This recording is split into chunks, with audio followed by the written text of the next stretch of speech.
결혼식 날 며느리의 잔인한 손길과 아들의 침묵은 순옥 씨의 세상을 산산조각냈다. 가장 행복해야 할 그 순간 헌신했던 삶은 배신감으로 얼룩졌다. 그녀는 강북의 낡은 아파트에서 홀로 현수를 키웠다. 어린 아들의 두 손을 잡고 학교에 데려다 주던 순간부터 밤늦도록 일하며 학비를 대고 아들이 좋아하는 반찬을 새벽까지 준비하던 기억들까지 그 모든 시간은 오직 아들을 위한 것이었다. 순옥 씨는 자신의 젊은 날의 꿈과 열정을 고스란히 접어두고 현수가 세상에 당당히 설 수 있도록 자신의 모든 것을 바쳤다. 현수가 번듯한 회사에 들어가고 어여쁜 신부 지은을 만나 결혼을 한다고 했을 때 순옥 씨는 자신의 모든 희생이 비로소 빛을 발하는 듯한 기쁨에 눈물을 흘렸다. 그러나 그 기쁨은 오래가지 못했다. 결혼식장은 화려한 꽃과 사람들로 북적였지만 순옥 씨의 마음속에는 묘한 긴장감이 감돌았다. 신부 대기실에서 인사드리러 온 지은의 표정은 어딘가 못마땅해 보였다. 어머님, 제가 드레스 고르러 갔을 때 왜 같이 안아주셨어요? 친구들이 다 엄마랑 왔다고 얼마나 자랑하던지. 지은은 입꼬리를 올리고 말했지만 그 눈빛에는 순옥 씨를 향한 노골적인 불만이 서려 있었다. 현수는 옆에서 어색하게 웃을 뿐 어머니를 변호하거나 아내를 나무라지 않았다. 순옥 씨는 그저 쓴웃음을 삼키며 바빠서 미안하다고 답할 수밖에 없었다. 예식 내내 지은은 틈만 나면 순옥 씨를 불편하게 만들었다. 사진을 찍을 때도 굳은 표정으로 일관했고 패백을 드리는 자리에서는 일부러 순옥 씨의 말을 무시하는 듯한 태도를 보였다. 현수는 그 모든 상황을 알면서도 그저 고개를 숙이거나 억지로 미소 지으며 회피하기만 했다. 아들의 외면은 순옥 씨의 가슴을 후벼 팠다. 그녀의 삶 전부였던 아들이 새로운 가족 앞에서 그녀를 이렇게 소외시킬 줄은 꿈에도 몰랐다. 행복해야 할 날, 순옥 씨는 생전 처음 느껴보는 낯선 공허함과 함께 더 이상 이렇게 살 수 없다는 강렬한 결심을 조용히 품었다. 그 강렬한 결심이 채 식기도 전 순옥 씨는 가장 잔인한 순간과 맞닥뜨려야 했다. 피로연이 끝나갈 무렵 술에 취한 듯 비틀거리던 지은이 불쑥 순옥 씨 앞에 섰다. 어머님, 제가 분명히 말씀드렸죠? 오늘 같은 날은 제발 조용히 계시라고요. 얇은 한복 차림의 순옥 씨의 어깨를 밀치며 지은의 목소리가 날카롭게 귓전을 찢었다. 아니, 도대체 왜 그렇게 고집을 부리시는 거예요? 사람 망신시키려고 작정하셨어요? 순옥 씨가 너무도 황당하고 치욕스러워 아무 말도 하지 못하는 순간 지은은 그녀의 머리카락을 억세게 움켜쥐었다. 그 더러운 손 치워. 순옥 씨가 저도 모르게 소리쳤지만 지은은 더욱 힘을 주어 흔들었다. 주변의 몇몇 하객들이 놀라 웅성거렸지만 현수는 그저 바닥만 응시한 채 굳은 듯 서 있었다. 그의 무심한 시선은 지은의 소나기보다 더 날카롭게 순옥 씨의 심장을 갈랐다. 그 강렬한 결심이 채 식기도 전 순옥 씨는 가장 잔인한 순간과 맞닥뜨려야 했다. 피로연이 끝나갈 무렵 술에 취한 듯 비틀거리던 지은이 불쑥 순옥 씨 앞에 섰다. 어머님, 제가 분명히 말씀드렸죠. 오늘 같은 날은 제발 조용히 계시라고요. 얇은 한복 차림의 순옥 씨의 어깨를 밀치며 지은의 목소리가 날카롭게 귓전을 찢었다. 아니, 도대체 왜 그렇게 고집을 부리시는 거예요? 사람 망신시키려고 작정하셨어요? 순옥 씨가 너무도 황당하고 치욕스러워 아무 말도 하지 못하는 순간 지은은 그녀의 머리카락을 억세게 움켜쥐었다. 그 더러운 손 치워. 순옥 씨가 저도 모르게 소리쳤지만 지은은 더욱 힘을 주어 흔들었다. 주변의 몇몇 하객들이 놀라 웅성거렸지만 현수는 그저 바닥만 응시한 채 굳은 듯 서 있었다. 그의 무심한 시선은 지은의 소나기보다 더 날카롭게 순옥 씨의 심장을 갈랐다. 머리카락이 쥐어뜯기는 고통보다 아들의 싸늘한 외면이 순옥 씨의 영혼을 갈기갈기 찢어놓았다. 그녀의 세상은 그 순간 빛을 잃고 산산조각 났다. 평생을 바쳐 쌓아 올린 자부심은 산산이 부서졌고 아들을 향한 지고지순한 사랑은 돌이킬 수 없는 배신감으로 변했다. 내가 무엇을 위해 살아왔던가? 입 밖으로 내지 못할 비명이 내면을 뒤흔들었다. 정교하게 짜여졌던 삶의 의미는 파편처럼 흩어졌고 이제 그녀의 눈앞에 남은 것은 잿빛 허무뿐이었다. 정신없이 집으로 돌아온 순옥 씨는 텅 빈 아파트에 주저앉았다. 벽에 걸린 낡은 시계는 멈춰 있었다. 째깍거리는 소리도 없이 정지된 시간처럼 순옥 씨의 삶도 그 자리에 멈춰버린 듯했다. 냉장고 문을 열어보니 늘 가득 차 있던 김치 냉장고는 텅 비어 있었다. 아들을 위해 담가주던 김치, 손주에게 먹일 반찬들로 채워져야 할 그곳은 이제 아무것도 없었다. 지난 세월의 흔적만이 희미하게 남아있을 뿐이었다. 그 텅 빈 공간은 순옥 씨의 가슴 속 공허함을 그대로 보여주는 듯했다. 헌신과 희생으로 가득했던 삶이 끝내 의미를 잃고 덧없는 메아리처럼 허공에 흩어지는 기분이었다. 더 이상 그 누구를 위한 삶도 자신을 위한 삶도 찾아볼 수 없는 절망감에 그녀는 흐느껴 울었다. 현수가 대학에 합격하고 좋은 직장에 들어갔을 때 그녀는 비로소 모든 짐을 내려놓을 수 있으리라 믿었다. 아들이 사회의 번듯한 일원으로 자리 잡는 모습을 보는 것이 그녀가 꿈꾸던 유일한 노년이었다. 하지만 돌아온 것은 차가운 외면과 무시였다. 엄마 옷이 너무 구식이라 창피하다니까요. 결혼식 날 신혼여행 비용을 보태주지 못해 미안해하는 순옥 씨에게 현수가 무심하게 던졌던 말이었다. 그리고 오늘 지은의 폭력과 현수의 침묵 앞에서 그녀는 깨달았다. 자신의 희생은 그들에게 당연한 것이었고 어쩌면 성가신 짐에 불과했을지도 모른다는 것을. 나는 누구인가? 목구멍 깊은 곳에서부터 터져나오는 질문에 순옥 씨는 스스로에게 답할 수 없었다. 현수, 엄마라는 이름표를 떼어내면 자신은 그저 껍데기뿐인 존재처럼 느껴졌다. 무엇을 위해 그렇게 악착같이 살아왔던가. 남은 것은 회한뿐이었다. 이토록 허망할 바에는 차라리 자신의 젊은 날의 꿈을 쫓았더라면 어땠을까. 곱게 술을 놓는 것을 좋아했고 조용히 책을 읽으며 사색하는 시간을 즐겼던 여인이 어디로 사라졌단 말인가. 아들을 위해 모든 것을 버린 대가가 이토록 잔인할 줄은 몰랐다. 차가운 바닥에 주저앉은 채 순옥 씨는 비틀거리는 몸을 일으켰다. 더 이상 이 삶을 방치할 수는 없었다. 절망의 심연 속에서 그녀는 희미하지만 단단한 불꽃 하나를 발견했다. 그것은 지긋지긋한 현실을 거부하고 스스로의 삶을 찾아 나서겠다는 강렬한 의지였다. 이제는 나를 위해 살아야겠다. 아들 부부에게 받은 상처보다 자신을 잃어버린 것에 대한 통렬한 자각이 그녀를 일으켜 세웠다. 더 이상 울지 않으리라. 텅 빈 냉장고와 멈춘 시계 앞에서 순옥 씨는 자신을 위한 새로운 시간을 시작하기로 결심했다. 결심이 선 순옥 씨는 더 이상 주저하지 않았다. 잿빛 허무 속에서 찾아낸 작은 불꽃은 그녀의 가슴 속에서 뜨겁게 타올랐다. 다음 날 아침 그녀는 곧바로 아들에게 명의 이전해 주었던 아파트와 차의 소유권을 다시 자신에게로 돌리는 절차를 밟기 시작했다.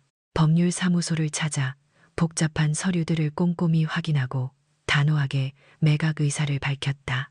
오랜 시간 아들을 위해 희생했던 것들이었지만 이제 그녀에게는 그것들이 자유를 위한 수단일 뿐이었다. 복비와 수수료가 아깝다는 생각조차 들지 않았다. 그녀는 이 모든 것을 정리하고 온전히 자신만의 삶을 시작할 준비를 하고 있었다. 나는 누구인가? 목구멍 깊은 곳에서부터 터져나오는 질문에 순옥 씨는 스스로에게 답할 수 없었다. 현수, 엄마라는 이름표를 떼어내면 자신은 그저 껍데기뿐인 존재처럼 느껴졌다. 무엇을 위해 그렇게 악착같이 살아왔던가. 남은 것은 회한뿐이었다. 이토록 허망할 바에는 차라리 자신의 젊은 날의 꿈을 쫓았더라면 어땠을까. 곱게 술을 놓는 것을 좋아했고 조용히 책을 읽으며 사색하는 시간을 즐겼던 여인이 어디로 사라졌단 말인가. 아들을 위해 모든 것을 버린 대가가 이토록 잔인할 줄은 몰랐다. 차가운 바닥에 주저앉은 채 순옥 씨는 비틀거리는 몸을 일으켰다. 더 이상 이 삶을 방치할 수는 없었다. 절망의 심연 속에서 그녀는 희미하지만 단단한 불꽃 하나를 발견했다. 그것은 지긋지긋한 현실을 거부하고 스스로의 삶을 찾아 나서겠다는 강렬한 의지였다. 이제는 나를 위해 살아야겠다. 아들 부부에게 받은 상처보다 자신을 잃어버린 것에 대한 통렬한 자각이 그녀를 일으켜 세웠다. 더 이상 울지 않으리라. 텅 빈 냉장고와 멈춘 시계 앞에서 순옥 씨는 자신을 위한 새로운 시간을 시작하기로 결심했다. 결심이 선 순옥 씨는 더 이상 주저하지 않았다. 잿빛 허무 속에서 찾아낸 작은 불꽃은 그녀의 가슴 속에서 뜨겁게 타올랐다. 다음 날 아침 그녀는 곧바로 아들에게 명의 이전해 주었던 아파트와 차의 소유권을 다시 자신에게로 돌리는 절차를 밟기 시작했다. 법률 사무소를 찾아 복잡한 서류들을 꼼꼼히 확인하고 단호하게 매각 의사를 밝혔다. 오랜 시간 아들을 위해 희생했던 것들이었지만 이제 그녀에게는 그것들이 자유를 위한 수단일 뿐이었다. 복비와 수수료가 아깝다는 생각조차 들지 않았다. 그녀는 이 모든 것을 정리하고 온전히 자신만의 삶을 시작할 준비를 하고 있었다.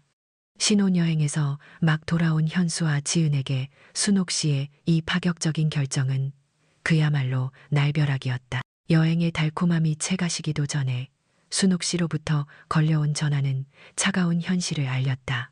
현수야, 엄마가 아파트랑 차는 다시 내 명의로 돌려놨다. 이제 팔 거야. 순옥 씨의 담담한 목소리에 현수는 얼어붙었고 옆에서 듣던 지은은 꽥 소리를 질렀다. 어머님, 지금 무슨 말씀을 하시는 거예요? 우리가 그걸 얼마나 힘들게 얻었는데. 그날 저녁 아들 부부는 순옥 씨가 사는 낡은 아파트로 쳐들어오듯 찾아왔다. 현수는 얼굴이 시뻘개져 있었고 지은의 눈은 금방이라도 불을 뿜을 듯했다. 어머님, 설마 복수하시는 거예요? 우리가 결혼식에서 어머님 기분 상하게 한 것 때문에 이러시는 거냐고요. 지은은 팔짱을 끼고 다짜고짜 순옥 씨를 다그쳤다. 현수는 그저 침묵한 채 어머니를 노려볼 뿐이었다. 순옥 씨는 차분하게 그들을 맞이했다. 더 이상 울부짖거나 비굴하게 변명하지 않았다. 너희가 그렇게 생각한다면 그렇게 해도 좋다. 그녀의 목소리는 낮았지만 흔들림 없는 단단함이 서려 있었다. 하지만 나는 더 이상 너희를 위해 살 수 없다. 평생 너를 위해 살았는데 돌아온 건 수치심과 외면뿐이었다. 너희도 이제 어엿한 가정을 꾸렸으니 너희 힘으로 살아야 할 때다. 엄마는 이제 엄마의 삶을 살고 싶다. 엄마가 그랬잖아. 우리 잘 살라고, 다 해줄 거라고. 현수가 분노에 찬 목소리로 소리쳤다. 순옥 씨는 그런 아들을 물끄러미 바라보았다. 그래, 그렇게 말했었지. 하지만 너희는 그 희생을 당연하게 여겼고 오히려 엄마를 짐처럼 대했다. 이제 그 짐을 내려놓을 때가 되었다. 그녀는 조용히 말을 이었다. 너희가 스스로 서지 못하면 그 어떤 것도 오래가지 못한다. 이 아파트와 차는 너희에게 필요한 것이 아니라 너희의 자립심을 갉아먹는 독이었다. 이제부터는 모든 것을 너희 스스로 책임져라. 엄마는 더 이상 너희를 위해 아무것도 해줄 수 없다. 순옥 씨의 눈빛은 단호했고 그 어떤 반론도 허용하지 않을 것 같았다. 현수와 지은은 당혹감과 분노 속에서 처음으로 자신들의 삶이 송두리째 흔들리고 있음을 깨달았다. 어머니가 변했다. 영원히 그들의 편일 것이라 믿었던 어머니가 더 이상 예전의 어머니가 아니었다. 옛 아파트 문이 닫히고 이삿짐 트럭이 낡은 골목을 빠져나가는 순간 순옥 씨는 비로소 자유의 무게를 실감했다. 무언가로부터 벗어났다는 후련함과 동시에 아무도 기다리지 않는 텅 빈 공간으로 향한다는 묘한 허전함이 교차했다. 새 보금자리는 강북의 오래된 아파트와는 달랐다. 햇살이 잘 드는 작은 빌라의 꼭대기층이었다. 예전의 넓은 거실과 현수의 방, 며느리의 옷방까지 있었던 그 공간이 아닌 오직 순옥 씨 자신만을 위한 단출한 한 칸이었다. 창밖으로는 낯선 골목 풍경이 펼쳐졌다. 익숙했던 동네 사람들의 얼굴도, 늘 지나치던 상점들도 없었다. 모든 것이 새롭고 그만큼 낯설었다. 첫 며칠은 그저 멍하니 시간을 보냈다. 새벽에 눈을 뜨면 더 이상 아들을 위한 아침 식사를 준비할 필요가 없었다. 늦게까지 자도 아무도 잔소리할 사람이 없었다. 식사는 간단한 죽이나 빵으로 때웠고, 낮에는 그저 창밖을 내다보거나 텔레비전을 켰다. 누구의 방해도 받지 않는 온전한 자유는 달콤했지만 이내 고독감이라는 씁쓸한 뒷맛을 남겼다. 이따금씩 예전 아파트에 걸려있던 멈춘 시계가 떠올랐다. 이제 그녀의 시간은 다시 흐르기 시작했지만 그 시간 속을 채울 무언가가 아직은 모호했다. 순호가 밥은 잘 챙겨 먹고 지내는 게야. 홀로 점심을 때우던 어느 날 전화벨이 울렸다. 오랜 친구 미자였다. 순옥 씨의 상황을 누구보다 잘 아는 미자는 매일같이 전화를 걸어 안부를 물었다. 응, 잘 지내고 말고. 이제 나만을 위한 시간이라 얼마나 좋은지 몰라. 순옥 씨는 애써 밝게 답했지만 미자는 친구의 목소리에서 감춰진 쓸쓸함을 읽어냈다. 혼자 지내는 것도 처음엔 그래. 뭘 해도 마음이 허하고 괜히 서럽기도 하고, 그래도 잘 먹고 기운 차려야 해. 네가 건강해야 현수 녀석도 나중에 후회라도 하지. 미자는 며칠 후 순옥 씨의 새 집으로 찾아왔다. 직접 담근 김치와 밑반찬을 한 아름 들고 온 미자는 순옥 씨의 단출한 살림을 둘러보며 잘했다. 정말 잘했어. 너 그렇게 참고 살았으면 병났을 거야. 하고 토닥였다. 함께 밥을 먹으며 이런저런 이야기를 나누던 중 미자가 조심스럽게 입을 열었다.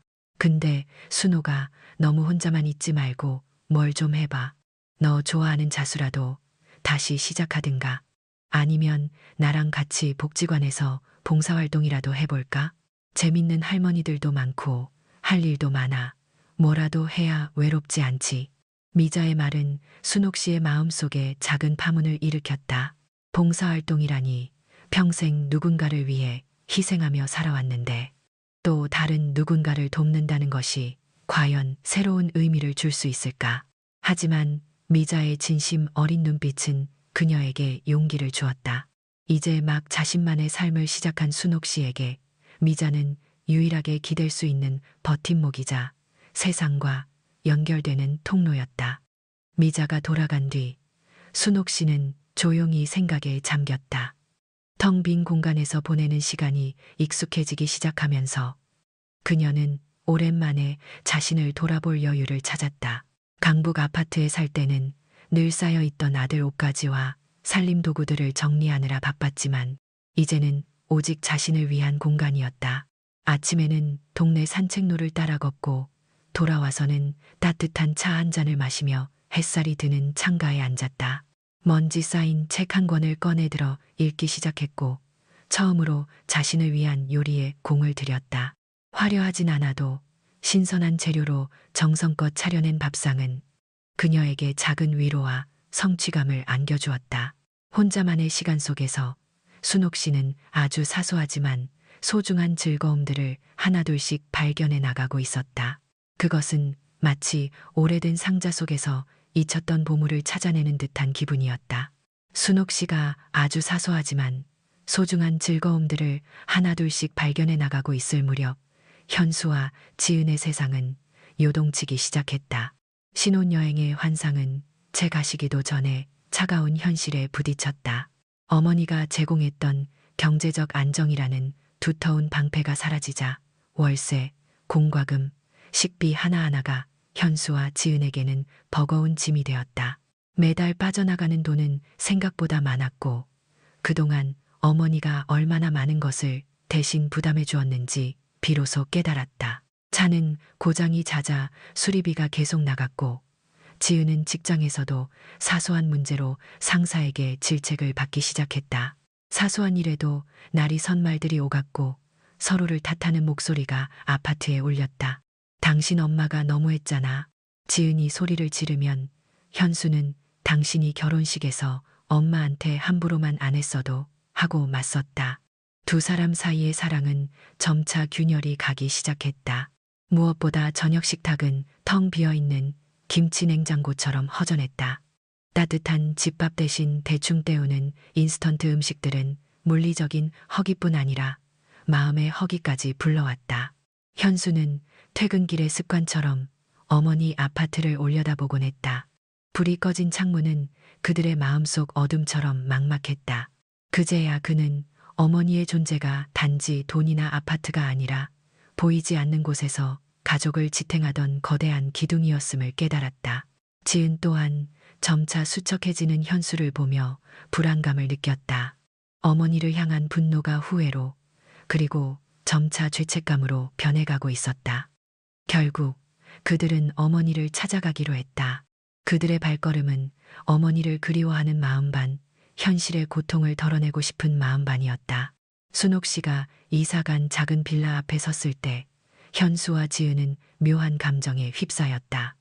예전의 넓은 아파트와는 비교할 수 없는 단출한 건물이었다. 벨을 누르자 잠시 후 문이 열렸고 순옥 씨는 여전히 단정했지만 전보다 훨씬 홀가분해 보이는 모습으로 그들을 맞았다. 어쩐 일로 찾아왔니? 순옥 씨의 목소리는 담담했고 그 어떤 예상치 못한 감정의 동요도 보이지 않았다. 어머니, 저희가 잘못했습니다. 현수가 먼저 고개를 숙였다. 지은 또한 침울한 표정으로 억지로 눈물을 글썽이며 사과했다. 어머님, 정말 죄송해요. 제가 너무 어리고 철이 없었어요. 저희가 어머니 없이 살아보니 정말 아무것도 아니라는 걸 알았어요. 다시 저희 곁으로 돌아와 주시면 안 될까요? 그녀의 목소리에는 후회와 함께 여전히 자신들의 어려움을 해결하고 싶다는 뉘앙스가 섞여 있었다. 순옥 씨는 그들의 말을 조용히 들었다. 현수와 지은의 얼굴에서 진심 어린 후회를 읽을 수 있었지만 그녀의 가슴속 상처는 너무 깊었다. 지난 밤의 치욕과 평생을 바친 희생에 대한 배신감은 여전히 시퍼런 멍으로 남아 있었다. 이제야 깨달았니?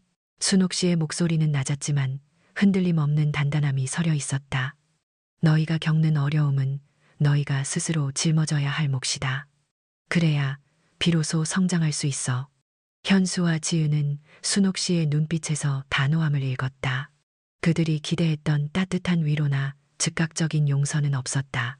상처는 쉽게 아물지 않는다.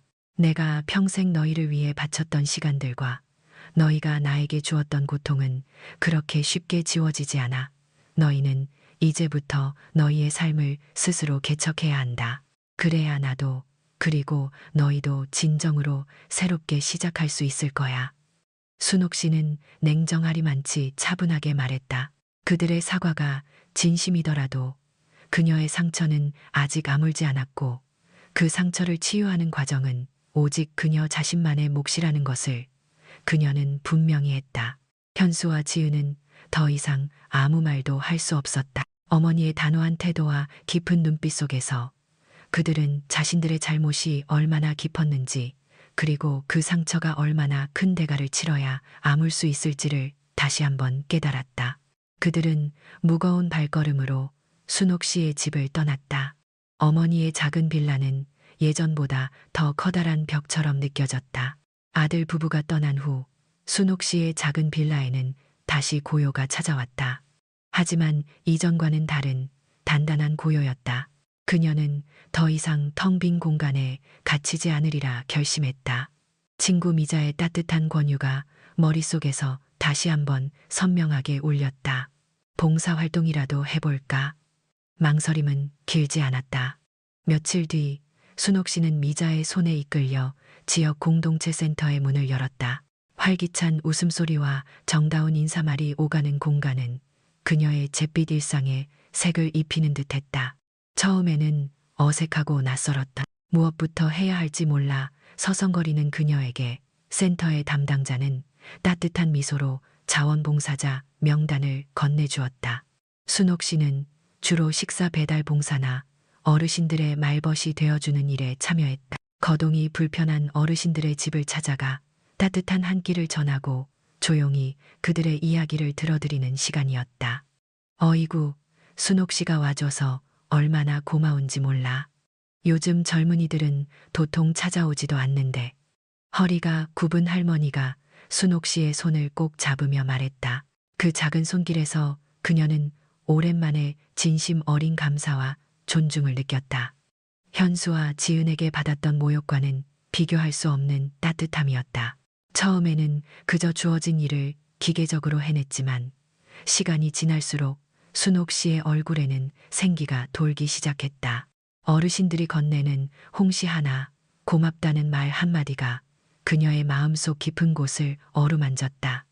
그녀는 잊고 지냈던 자신의 가치를 이곳에서 다시 찾아가고 있었다. 누군가에게 필요한 존재가 된다는 것, 그것이 얼마나 큰 기쁨이고 위로인지 새삼 깨달았다. 센터 안에는 순옥 씨처럼 홀로 지내는 이들이 많았다. 그녀는 그들과 함께 김치를 담그고 노래 교실에서 서툰 춤을 따라 추며 한박 웃음을 터뜨렸다. 순옥 씨, 이번 주에 영화 보러 갈 건데 같이 갈래요? 오늘 점심은 순옥 씨가 끓인 된장찌개 맛이 최고였어요. 소소하지만 정겨운 제안과 칭찬 속에서 순옥 씨는 잃어버렸던 우리라는 소속감을 되찾았다. 더 이상 현수 엄마가 아닌 김순옥 씨로서 사람들과 어울리며 삶을 나누었다. 타인을 돕고 존경받는 경험은 그녀의 자존감을 단단하게 세워주었다. 거울 속 자신의 모습은 여전히 세월의 흔적이 깊었지만 그 눈빛만은 예전보다 훨씬 더 밝고 자신감 넘쳤다. 그녀의 마음속에는 이제 잿빛 허무 대신 따뜻한 햇살 같은 희망이 가득 차오르고 있었다. 햇살 같던 희망도 잠시 예상치 못한 그림자가 순옥 씨의 삶에 드리워졌다. 활기찬 나날을 보내던 어느 날부터인가 가슴께에 묘한 통증이 느껴지기 시작했다. 처음에는 나이 탓이라며 대수롭지 않게 여겼다. 피곤해서 그런가 싶어 쉬어보기도 했지만 통증은 갈수록 선명해지고 밤에는 잠까지 설치게 할 지경이었다. 공동체 센터 봉사활동에 나섰다가도 불쑥 찾아오는 어지럼증에 벽을 짚고 서는 일이 잦아졌다. 친구 미자의 성화에 못 이겨 찾아간 병원에서 의사의 얼굴에는 심각한 그림자가 드리워 있었다. 어머님, 좀 더 자세한 검사가 필요합니다. 차분했지만 단호한 의사의 말은 순옥 씨의 심장을 쿵하고 내려앉게 했다. 며칠 뒤 정밀 검사 결과를 들으러 가는 길은 한 걸음 한 걸음이 천근만근 같았다. 진료실 문이 열리고 의사는 복잡한 의학 용어와 함께 좋지 않은 소식을 전했다. 완치하기 어려운 병명은 아니었지만 꾸준한 치료와 관리가 필요하다는 말이었다. 삶의 유한성을 문득 깨달은 순간 순옥 씨는 자신이 이제 겨우 진정한 삶을 찾아가고 있다고 생각했는데 시간의 잔고가 생각보다 많지 않을 수도 있다는 사실에 말할 수 없는 아득함을 느꼈다. 동시에 이제 막 피어난 희망의 꽃잎들이 지는 것만 같아 서늘한 불안감이 엄습했다. 어머니, 괜찮으신 거예요? 며칠 뒤 순옥 씨는 현수에게서 걸려온 전화를 받았다. 평소와 달리 조심스럽고 걱정스러운 목소리였다. 미자를 통해 순옥 씨의 건강 소식을 들은 모양이었다. 현수와 지은은 믿을 수 없다는 듯 몇 번이나 되물었고 이내 두려움과 후회가 뒤섞인 침묵이 흘렀다. 돈 문제나 생활고가 아닌 어머니의 건강 문제라는 사실 앞에서 그들은 진심으로 동요했다. 그들의 마음속에는 오랜만에 찾아온 죄책감과 함께 어머니를 잃을지도 모른다는 막연한 공포가 번졌다. 망설임 끝에 현수와 지은은 순옥 씨의 작은 빌라를 다시 찾아왔다. 이번에는 예전처럼 격양되거나 요구하는 태도가 아니었다. 현수는 직접 끓였다는 삼계탕을 보온병에 담아왔고 지은은 수줍은 듯 과일 바구니를 내밀었다. 어머니, 제가 인터넷 찾아보니까 몸 약해지셨을 때 보양식이 좋다고 해서 맛은 없으시겠지만 좀 드셔보세요.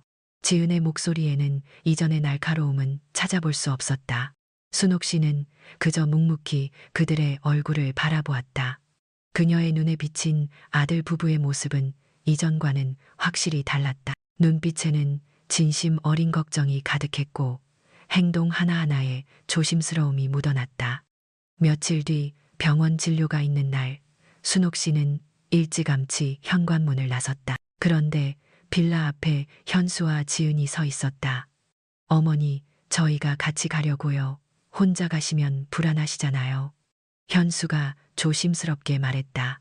지은은 순옥 씨의 낡은 가방을 건네받으며 부축했다.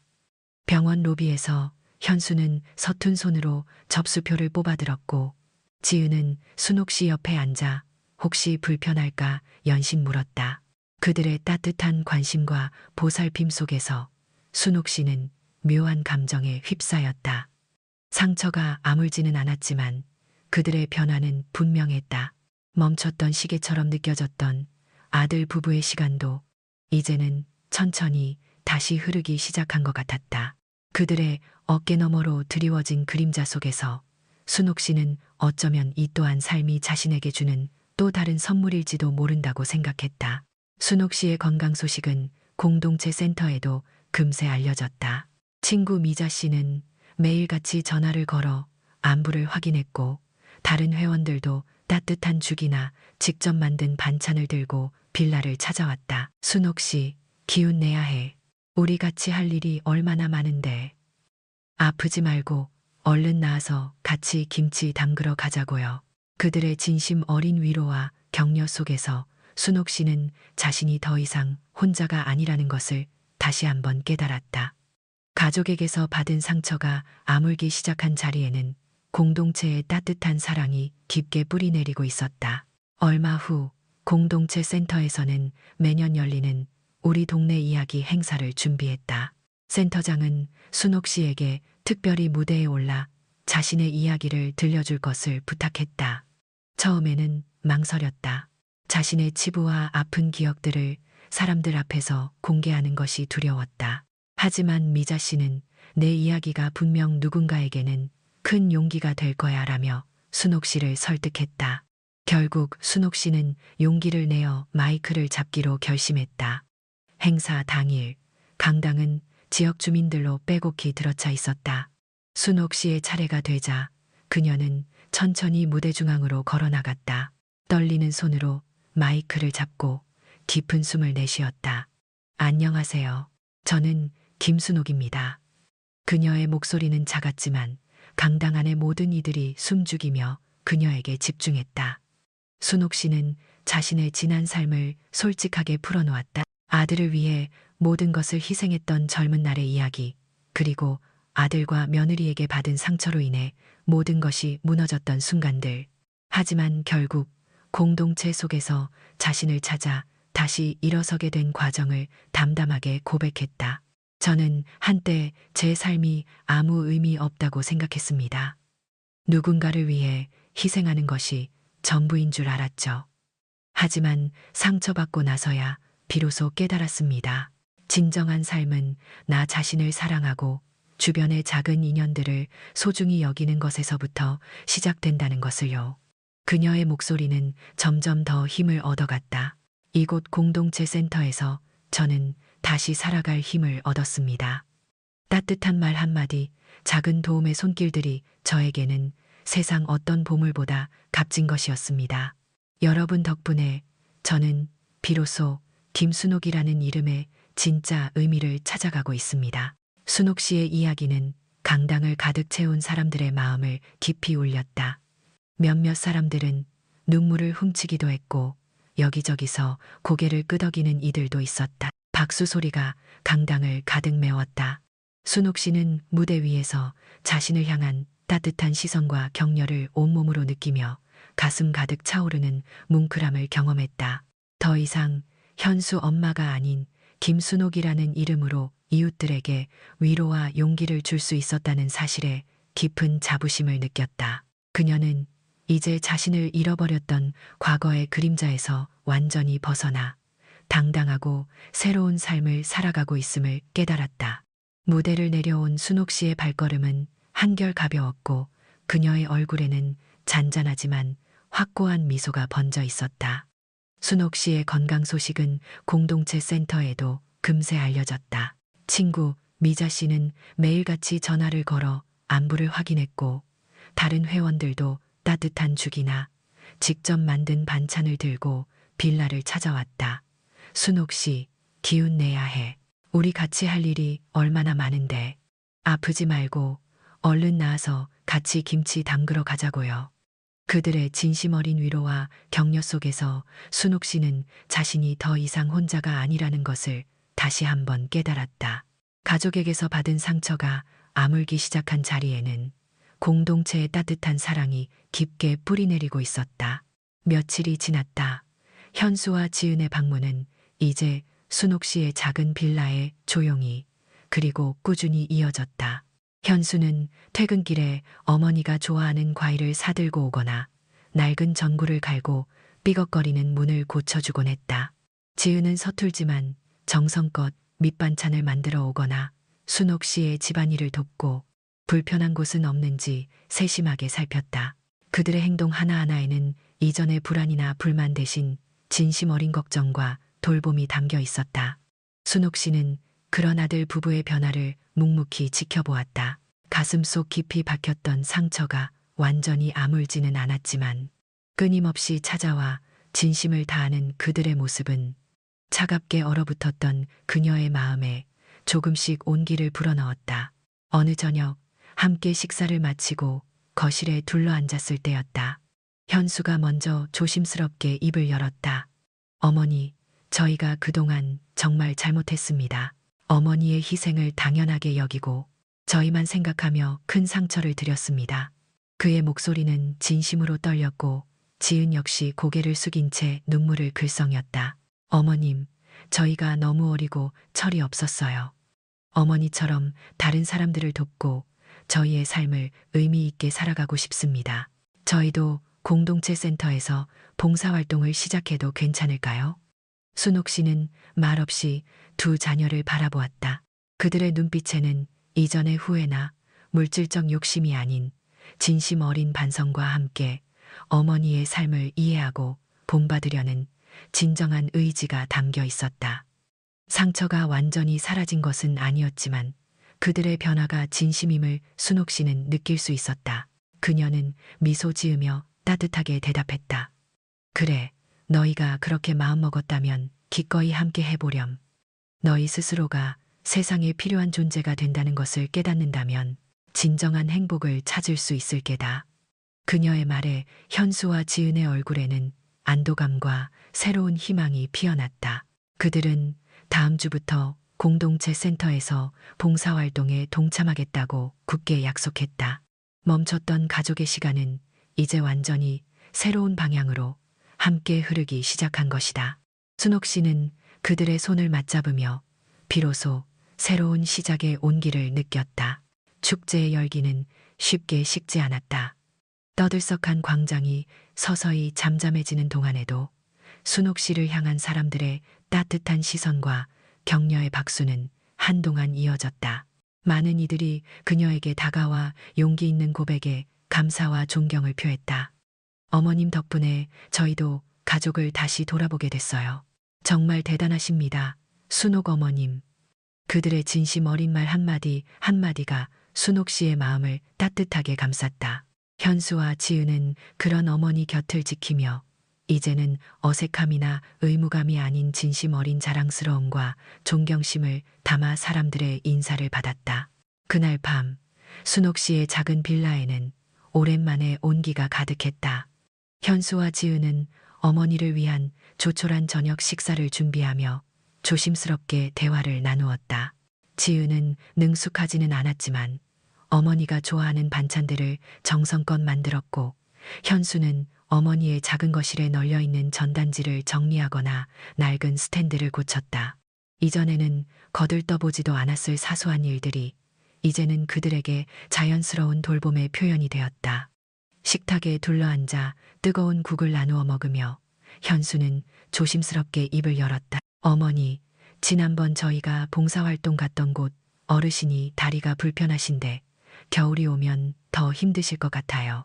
저희가 뭘 좀 해드릴 수 있을까요? 지은 역시 고개를 끄덕이며 맞아요, 어머니. 저희도 도와드리고 싶은데 어떻게 해야 할지 모르겠어요. 라고 덧붙였다. 순옥 씨는 그런 아들 부부의 변화에 미소 지었다. 과거에는 자신의 어려움만을 호소하고 남 탓하기 바빴던 그들이 이제는 다른 이의 아픔을 먼저 헤아리고 있었다. 그래, 겨울은 누구에게나 힘든 계절이지.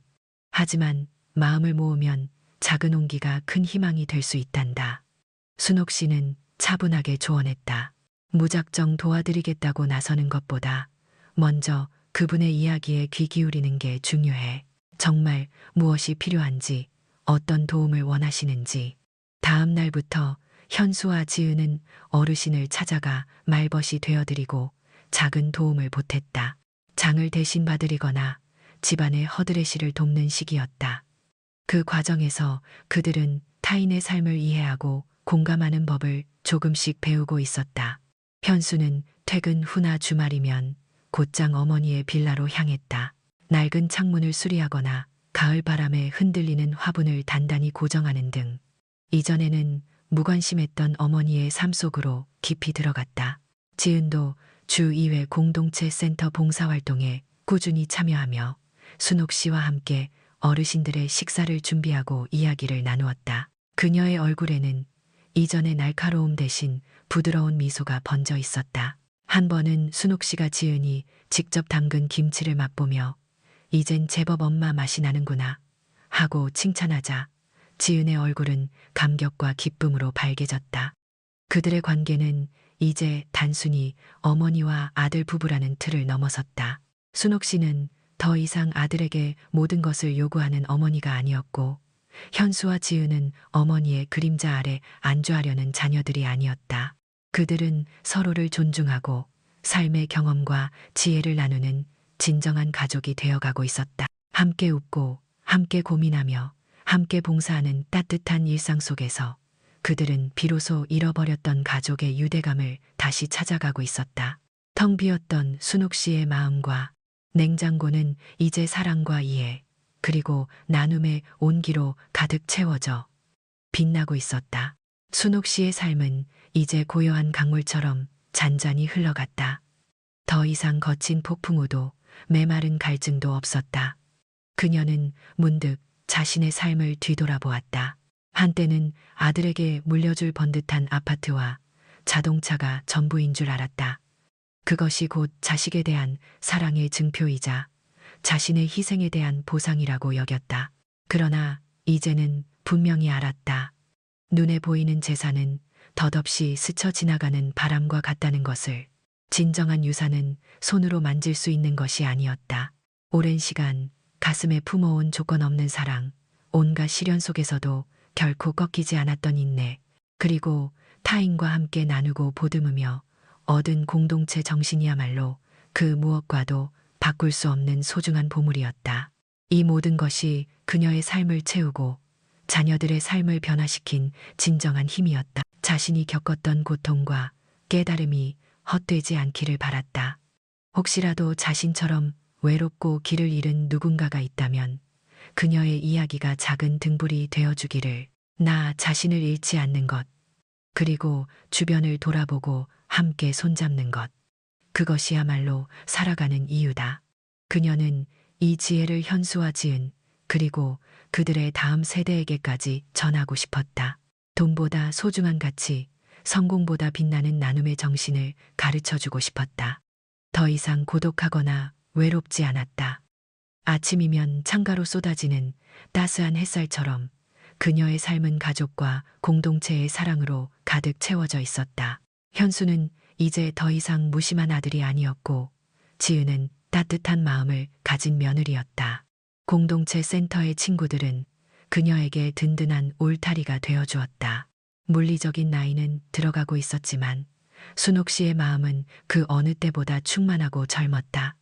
그녀의 노년은 평화롭고 따뜻했으며 무엇보다 의미 있었다. 모든 희생과 아픔이 비로소 제자리를 찾은 듯 순옥 씨의 얼굴에는 잔잔한 미소가 번졌다. 그녀는 이제 매일의 삶이 선물임을 알았다. 세월은 여전히 순옥 씨의 육체를 조금씩 갉아먹고 있었다. 무릎은 시큰거렸고 눈은 점점 침침해져 작은 글씨는 읽기 어려웠다. 하지만 이상하게도 그녀의 마음은 그 어느 때보다 단단하고 선명했다. 마치 오랜 세월 비바람을 견뎌낸 단단한 나무처럼 그녀의 정신은 오히려 더 깊은 뿌리를 내리고 있었다. 과거의 아픔과 희생들이 결코 헛되지 않았음을 이제는 분명히 알 수 있었다. 잃어버린 줄 알았던 가족의 사랑은 더욱 깊은 이해와 믿음으로 그녀에게 돌아왔다. 현수와 지은의 눈빛에서, 그리고 그들의 따뜻한 손길에서 그녀는 자신이 심었던 사랑의 씨앗이 마침내 풍성한 열매를 맺었음을 보았다. 이제 그녀의 가족은 단순한 혈연 관계를 넘어 서로의 삶을 지지하고 함께 성장하는 진정한 공동체가 되어 있었다. 가끔씩 공동체 센터에서 만나는 어린 손주 같은 아이들을 보며 순옥 씨는 생각했다. 이 작은 영혼들에게도 자신의 경험과 지혜가 전해져 돈이나 명예보다 중요한 가치, 즉 사람과의 관계와 나눔의 기쁨을 깨닫게 되기를. 그녀는 자신과 현수, 지은, 그리고 앞으로 태어날 손주들의 삶이 이 사랑과 연대 위에 굳건히 서리라 믿었다. 육체는 늙어가지만 순옥 씨의 정신은 시간의 흐름을 초월하여 더욱 강하고 빛나는 유산으로 남을 터였다. 따뜻한 햇살이 창가를 비추는 오후, 순옥 씨는 활짝 열린 창문 너머로 멀리 보이는 도시의 풍경을 바라보며 잔잔한 미소를 지었다. 그녀의 삶은 이제 영원히 계속될 아름다운 이야기가 될 것이었다.